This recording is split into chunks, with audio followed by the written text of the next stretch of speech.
Assalamu alaikum students, welcome to science class. Today the topic we are going to discuss is organs. First of all, we will define the word organ. A group of tissues performing a specific function is called organ. In previous classes you have read about five sense organs. These were nose, ear, tongue, eyes and skin. These organs have a specific role in your body. For example, eyes help you to see different things, ears are to listening, tongue is to taste, nose is to smell. So these five organs were helping your body in their own way. Like these sense organs, your body also have some internal organs which are performing their roles in different ways and help the body to perform functions properly and smoothly. The organs in the picture you can see, first organ is brain.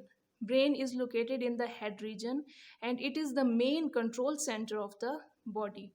It sends and receives messages to and from all parts of the body. Then is a pair of lungs. Lungs help us breathe. They are present in the chest cavity and are protected by a very strong rib cage. Then is a pair of kidneys. Kidneys are present in our body and they are involved in the purification of blood. Then is heart. Heart is present between two lungs. It pumps blood to all parts of the body. Stomach is present in the upper part of abdomen and its main function is to digest food that we eat. Our next topic is organ system. The organ system is a group of organs which work together to do a special job. In last topic you have learned about organs and their functions in the body. Although they have very special functions, but they cannot work alone. They work with the help of other organs as a group, and this group of organs which performs a specific function is called organ system. For example, in a human body there are 11 organ systems working. A few of them are nervous system, respiratory system, digestive system, circulatory system and excretory system. If we take the example of digestive system, as you can see in the picture, there are different organs involved in this system. When these organs arranged, they will make a very special organ which performs a specific function of digestion.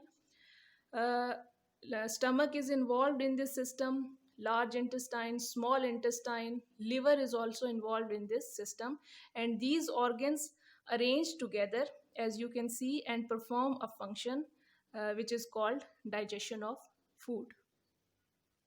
Here we have nervous system. The main head of this system is brain, and with the help of nerves it sends and receives messages from all parts of the body. In circulatory system, the circulation of blood, the main head organ in this system is heart. Heart will supply blood in all parts of the body. Next to it is musculoskeletal system. First of all, define musculoskeletal system. When muscles and bones work together, they make musculoskeletal system. As you can see in the picture, the skeletal system is the system of is the arrangement of bones, and the muscular system is the coverage or the skin present on this structure of bones. You can say a combination of skeletal and muscular system is called musculoskeletal system. That's all for today.